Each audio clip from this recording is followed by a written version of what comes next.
जय गुरु जी। संगत जी गुरु जी के डिवाइन कॉल सत्संग प्लेटफॉर्म में आप सभी गुरु परिवार का हार्दिक स्वागत है। अगर कोई भी संगत अपना सत्संग हम लोगों के साथ साझा करना चाहती है तो वो साफ राइटिंग में अपना सत्संग लिखकर हमारी जीमेल आईडी पर सेंड कर सकती है। आपकी द्वारा सुनाए गए सत्संग से जो गुरु जी की नई जुड़ने वाली संगत है उन्हें गुरु जी के कल्याण महिमा अनुभव के बारे में ज्यादा से ज्यादा पता चलेगा। गुरु जी के चरणों में मेरा कोटि कोटि प्रणाम। जय गुरु जी। साथ संगत जी, गुरु जी से जुड़ने के पश्चात हम सभी संगत के जीवन में कुछ ना कुछ सत्संग होते ही रहते हैं। गुरु जी किस रूप में और किस माध्यम से हमारा कल्याण करते हैं ये गुरु जी ही जानते हैं। संगत जी गुरु जी के द्वारा किया गया कल्याण संगत के अनुभव आज मैं आप सभी के साथ शेयर कर रही हूँ। संगत जी इस सत्संग में आपको पता चलेगा कि गुरु जी ने कैसे अपनी संगत को तथा उनके परिवार के सदस्य को अपने आशीर्वाद से ब्लेस किया, कितने कष्टों से बचाया। संगत जी गुरु जी जानी जहान है, उनको सब कुछ पता है। भूत भविष्य वर्तमान सबका ज्ञान है, उनसे कुछ भी नहीं छुपा है। संगत जी आज हम सभी मिलकर गुरु जी की ब्लेसिंग्स पाएंगे और सत्संग के अंत तक बने रहेंगे। संगत जी क्योंकि गुरु जी कहते हैं सत्संग सुनने वाले का भी कल्याण और सत्संग करने वाले का भी कल्याण। ये सत्संग आपको आज मिले, कल मिले, परसों मिले, जब भी आपको ये सत्संग मिलेगा संगत जी इस सत्संग को अंत तक सुनिएगा और गुरु जी की अपार ब्लेसिंग्स प्राप्त कीजिएगा। क्योंकि संगत जी जब हम सत्संग सुनते हैं तो हमारा मार्गदर्शन होता है, जब हम सत्संग सुनते हैं तो गुरु जी की अपार ब्लेसिंग्स हमें मिलती है। जब हम सत्संग सुनते हैं तो कोई मार्ग गुरु जी हमें दिखाते हैं।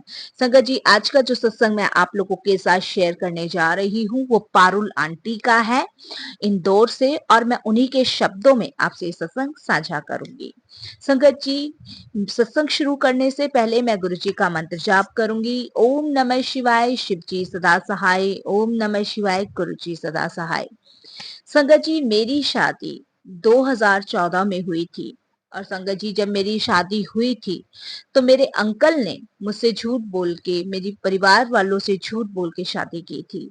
मेरे अंकल ने मेरी फैमिली को बताया था कि वो एक अच्छे से बैंक में जॉब करते हैं। और संगत जी उस दौरान मेरी फैमिली ने बहुत जांच पड़ताल करी थी और उनके कहे मुताबिक सब कुछ सच ही निकला था। लेकिन संगत जी जब मेरी शादी हो गई तब मुझे पता चला कि मेरे अंकल तो कोई भी काम नहीं करते हैं, कोई भी काम करते ही नहीं हैं। और जो भी शादी से पहले मेरे अंकल ने, उनकी फैमिली ने हम लोगों को कहा था वो सब झूठ था।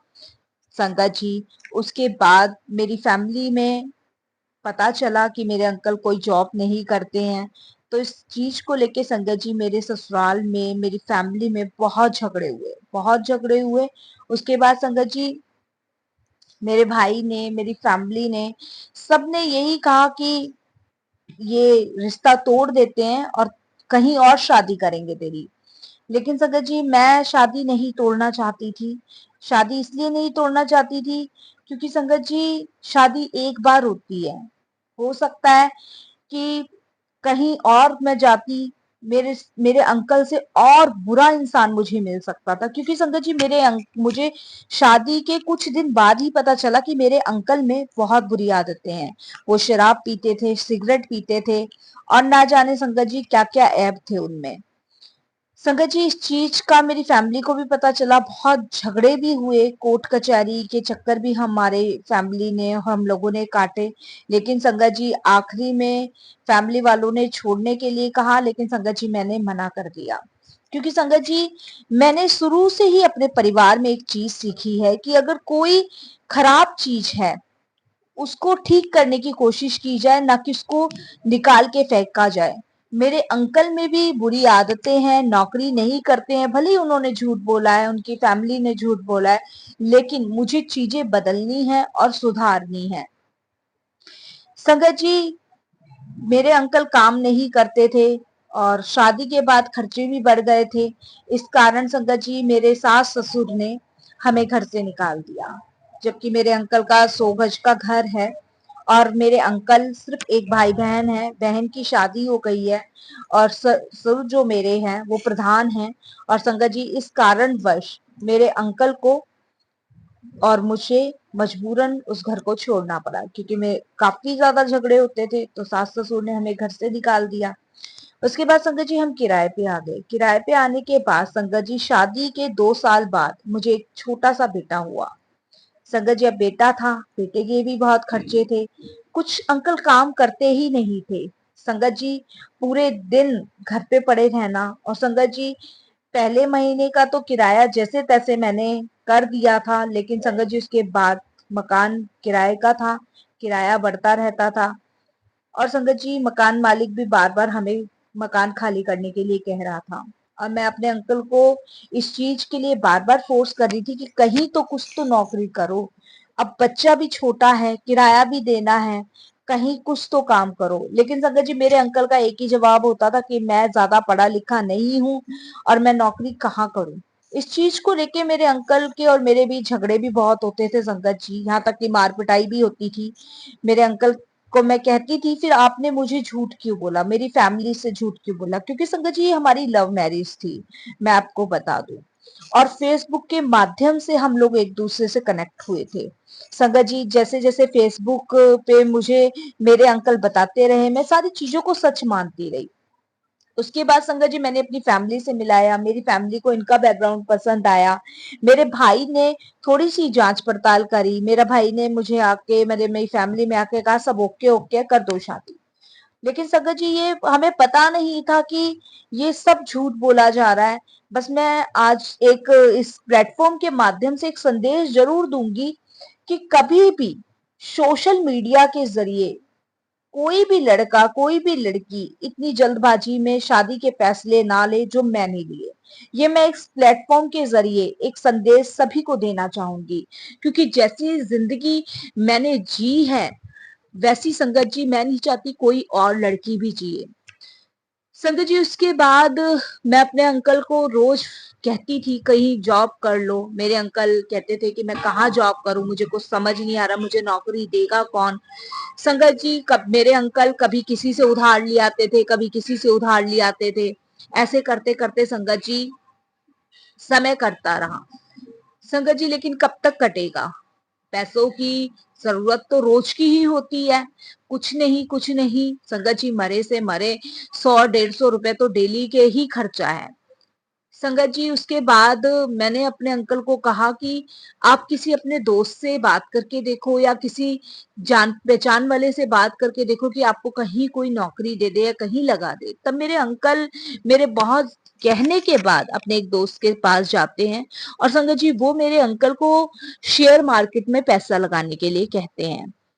तो मेरे अंकल को वो शेयर मार्केट में पैसा लगाने के लिए बोलते हैं। अब मेरे अंकल के पास शेयर मार्केट में पैसा नहीं था संगत जी, लगाते तो लगाते कहाँ से, खर्चा चल जाए यही बहुत बड़ी बात है। उसके बाद संगत जी मेरे अंकल ने जहां हम रहते थे वहां पे से उधार मांगना शुरू किया। कभी किसी डेयरी वाले से, कभी किसी परचूनी की दुकान से। संगत जी इन लोगों से पैसे उधार लेना शुरू किया और संगत जी वो शेयर मार्केट में मेरे अंकल ने लगा दिया। जब वो शेयर मार्केट में मेरे अंकल ने पैसा लगा दिया संगत जी, वो सारे पैसे डूब गए। इतनी बेकार किस्मत संगत जी हम लोगों की उस समय चल रही थी। उधर से संगत जी मेरी फैमिली मुझसे बिल्कुल नाराज थी। एकदम से मेरी शक्ल भी देखना और मेरे से फोन पे बात करना भी वो उस समय पसंद नहीं कर रहे थे, क्योंकि संगत जी वो चाहते थे कि मैं इस इनको छोड़ के उनके कहने पर कहीं और शादी कर लूं। लेकिन संगत जी मैं नहीं करना चाहती थी, क्योंकि मैं चाहती थी मेरे अंकल में भले ही बुरी आदत है, भले ही मेरे अंकल का नेचर खराब है, भले ही मेरी जिंदगी नरक है, लेकिन मेरे अंकल दिल के बहुत साफ इंसान थे। वो कभी भी किसी का बुरा नहीं चाहते थे। और संगत जी यही मेरे को उनकी आदत बहुत पसंद थी, इसलिए मैं अपने अंकल को नहीं छोड़ना चाहती थी। और संगत जी सबसे बड़ी बात ये थी कि पहला प्यार, जो पहला प्यार होता है उसे कभी ना तो छोड़ा जाता है और ना ही उससे मुंह फेरा जाता है। और संगत जी इसीलिए मैंने अपने अंकल को नहीं छोड़ा, क्योंकि संगत जी मैं एक सीधे साधे रास्ते पे चलने वाली हूँ, लेकिन मैं करूँ तो करूँ क्या, मेरे हाथ में कुछ भी नहीं था। संगत जी शेयर मार्केट में पैसा डूबने के बाद संगत जी और कर्जे वाले आ गए, और ज्यादा कर्जे वाले आ गए। उसके बाद संगत जी इतने परेशानी हम लोगों पे आ गई कि मैं आपको नहीं बता सकती। संगत जी मैंने अपने बेटे को उठा के संगत जी मैं सीधे अपने सास ससुर के घर गई। और मैंने अपनी सास को सारी परिस्थिति बताई, लेकिन मेरे ससुर ने हमारी मदद करने के लिए बिल्कुल मना कर दिया। उन्होंने साफ कहा कि मैं तुम्हारी कोई मदद नहीं कर सकता। संगत जी, क्योंकि जिस समय लड़ाई झगड़े हुए थे तब मेरे अंकल ने मेरे ससुर पे हाथ वगैरह उठा दिया था, तो वो उस चीज को लेके भी नाराज थे। और मेरी जो सास थी, उनके गहने भी उन्होंने निकाल के संगत जी बेच दिए थे। तो इस वजह से मेरे ससुर बहुत ज्यादा खफा थे, नाराज थे। उन्होंने क्लियर मना कर दिया हमारी कोई मदद करने के लिए। संगत जी, परेशानी बढ़ती चली गई, बढ़ती चली गई। संगत जी, मेरी जब शादी हुई थी तो मेरी माँ ने मुझे मेरी दादी के कान के कुंडल दिए थे शादी में, वो मैंने अपने कानों में पहन रखे थे। उसके बाद संगत जी, मेरे अंकल की मेरे कान के कुंडलों पे नजर जाती है और वो मुझे कहते हैं कि भाई ये बेचने के लिए, कि इससे कर्जा उतर जाएगा, जो हमें परेशान कर रहे हैं वो नहीं करेंगे। संगत जी, मैंने अपने अंकल को कहा कि भाई ये मेरी दादी की आखिरी निशानी है जो मेरी माँ ने मुझे दी है, मैं इसको नहीं बेच सकती। लेकिन संगत जी, मजबूरन औरत करे तो करे क्या, मैंने वो अपने कान के कुंडल बेच दिए। और संगत जी, जो भी उससे पैसे आए, जिनका भी कर्जा था, जो परेशान कर रहे थे, डेयरी वाले, दूध वाले और भी थे, संगत जी उनके पैसे लौटाए। संगत जी, इधर मकान मालिक का किराया फिर से चढ़ गया, मकान मालिक खाली करने के लिए प्रेशर दे रहा था। वह संगत जी, आत्मा दुखी थी, मन दुखी था, बहुत परेशान थी। संगत जी, उसके बाद मेरे अंकल के एक दोस्त थे, उनकी पत्नी जो थी वो गुरुजी को बहुत मानती थी। संगत जी, एक दिन मेरे अंकल मुझे उनके घर लेके जाते हैं, उनके बेटे का बर्थडे होता है, तो संगत जी मैं भी जाती हूँ। तब संगत जी, मेरे अंकल जो हैं वहां पे शराब पी के एकदम नशे में धुत पड़े होते हैं। और संगत जी, हमें मजबूरन रात को वहीं रुकना पड़ता है। तब मेरी उनकी जो आंटी थी उनसे बात होती है, और वहां पे मेरी पहली नजर गुरुजी के स्वरूप पे पड़ती है। तब संगत जी, मैं उनसे पूछती हूँ कि ये कौन है। जब वो मुझे बताती हैं, तब वो मुझे गुरुजी के बारे में बताती हैं, तब संगत जी मैं एकदम से उनसे कहती हूँ कि मेरे को भी इनके पास लेके चलो, मेरे को भी मिलना है इनसे। जब वो अपने सत्संग के अनुभव मुझसे शेयर करती हैं, बताती हैं कि कैसे गुरुजी ने उनको ब्लेस किया, उनके बच्चे को ब्लेस किया, उनके हस्बैंड को शुगर था, कैसे गुरुजी ने उनका शुगर ठीक करा। उसके बाद संगत जी, मेरे मन में भी एकदम से ये आया कि हो सकता है गुरुजी हमारी भी परेशानी को हल कर दें। संगत जी, वो मुझे कहती है कि अब की हम बड़े मंदिर जाएंगे तो आपको भी लेके चलेंगे। उसके बाद संगत जी, हम लोग सुबह अपने घर आ जाते हैं। घर आने के बाद वो आंटी का कुछ दिन बाद मेरे पास फोन आता है और कहती है कि हम पारुल बड़े मंदिर जा रहे हैं और अगर तुम्हें चलना है तो तुम भी चल लो। तब संगत जी, मैं अपने अंकल को कहती हूँ कि मैं ऐसे से वहां बड़े मंदिर जाऊंगी, तो मुझे आप 300 रुपए दे दो, क्योंकि संगत जी उस समय 300 रुपए लग रहे थे बड़े मंदिर जाने के लिए। क्योंकि संगत जी, इंदौर से जो बस आ रही थी सारी संगतों की, वो सभी संगत से 300-300 रुपए ले रही थी, और बाकी सब कुछ खाना पीना आपका था, सिर्फ किराया 300 रुपए था आने जाने का। मैं अपने अंकल को कहती हूँ तो मेरे अंकल कहते हैं, मेरे अंकल एकदम से चिल्ला के मुझे बोलते हैं, कहाँ संत बाबा फकीरों के चक्कर में पड़ रही है, ये है वो, बहुत सारी संगत जी इस चीज को लेके झगड़ा हो जाता है। पर मैं अपने अंकल को कहती हूँ कि नहीं, मुझे जाना है तो जाना है। संगत जी, पैसों का इंतजाम था नहीं। मैं भगवान से कहती हूँ, हे ईश्वर मेरी मदद करो, कहीं से भी पैसों का इंतजाम करो। संगत जी, उसके बाद मैं अपने मकान मालिक के पास जाती हूँ और उनसे कहती हूँ कि आप मुझे 1000 रुपए दे दो उधार।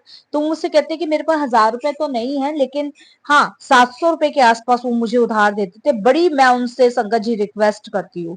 संगत जी, वो 700 रुपए लेके और अपने बेटे को लेके मैं बड़े मंदिर पहली बार जाती हूँ। वहां संगत जी बहुत शांति सुकून मिलता है। संगत जी, जब मैं बड़े मंदिर जाती हूँ तो ये सोच के जाती हूँ कि ये मांगूंगी वो मांगूंगी, मेरे पति की आदतें छूट जाए, मेरे पति की शराब पीने की आदतें छूट जाए, उन्हें कहीं नौकरी लग जाए, ये वो। संगत जी, ये सब सोच के जाती हूँ, लेकिन जब गुरु जी के दरबार पहुंचती हूँ संगत जी, सब कुछ ब्लैंक, सब भूल जाती हूँ। कोई अरदास नहीं करती हूँ, कुछ नहीं करती हूँ संगत जी। चाय प्रसाद लंगर प्रसाद करके वापस आ जाती हूँ। संगत जी, मुझे कुछ कहने की जरूरत ही नहीं पड़ी, क्योंकि गुरु जी जानी जहान है, उनको सब कुछ पता है। संगत जी, जब मैं बड़े मंदिर से आती हूँ तब मेरे अंकल जी शराब में नशे में धुत होते हैं, तो संगत जी वहां से मुझे जल प्रसाद की बोतल मिलती है, और संगत जी अगले दिन सुबह मैं अपने अंकल को वो जल प्रसाद पिला देती हूँ। वैसे तो पीने वाले नहीं थे, किसी बहाने से पिलाती हूँ।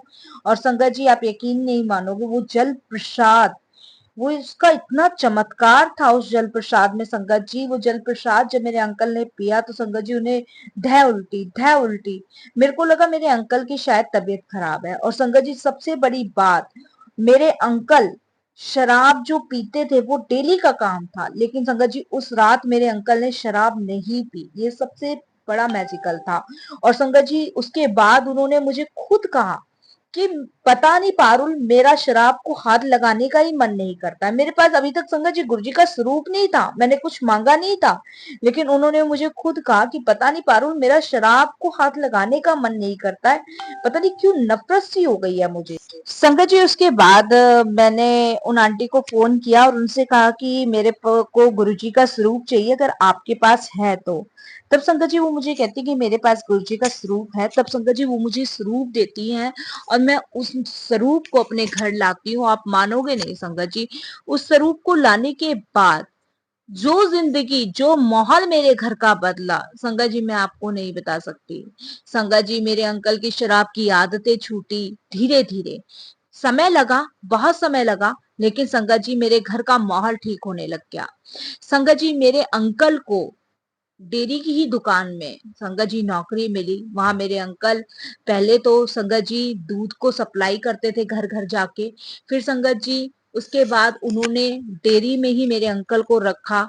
और संगत जी मेरे अंकल डेयरी संभालने लग गए। और संगत जी इस तरीके से गुरुजी की ऐसी कृपा मेरे घर में हुई, ऐसी ब्लेसिंग्स मेरे घर में आई कि संगत जी मेरे अंकल जो इतनी गलत आदतों में, इतनी बुरी आदतों में थे, वो संगत जी एकदम से सुधर गए। जो मेरे रिश्ते बिगड़े हुए थे वो भी गुरुजी की कृपा से संगत जी बन गए। ये कौन कर सकता है? ये सिर्फ गुरुजी कर सकते हैं। संगत जी मेरे अंकल को समय लगा गुरुजी से कनेक्ट होने में, लेकिन संगत जी आज की डेट में मेरे अंकल गुरुजी की पक्की संगत है। वो पूर्ण रूप से गुरुजी को समर्पण कर चुके हैं। जब भी संगत जी कोई भी उनसे कोई भी बात करता है तो वो सिर्फ एक ही सलाह देते हैं और एक ही नाम देते हैं, गुरुजी का।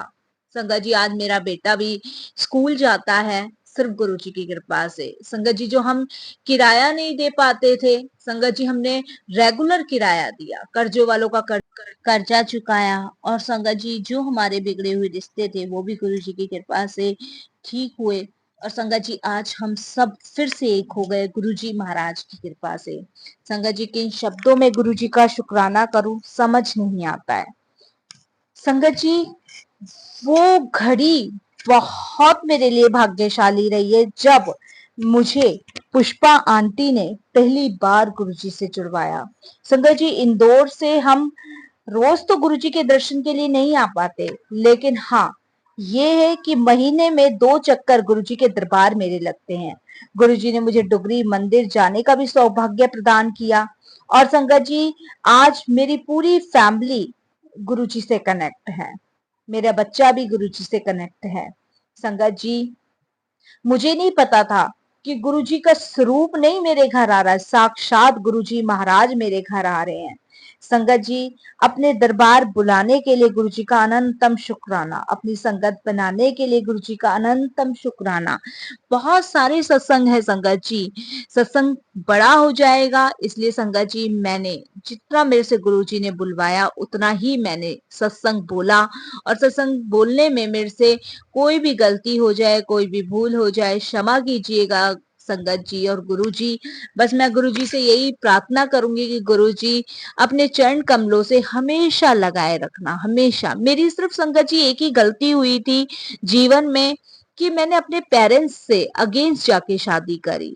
संगत जी मुझे अपने पैदा किए हुए माँ बाप से उस लड़के पे ज्यादा भरोसा हो गया था जिससे मैं प्रेम करती थी।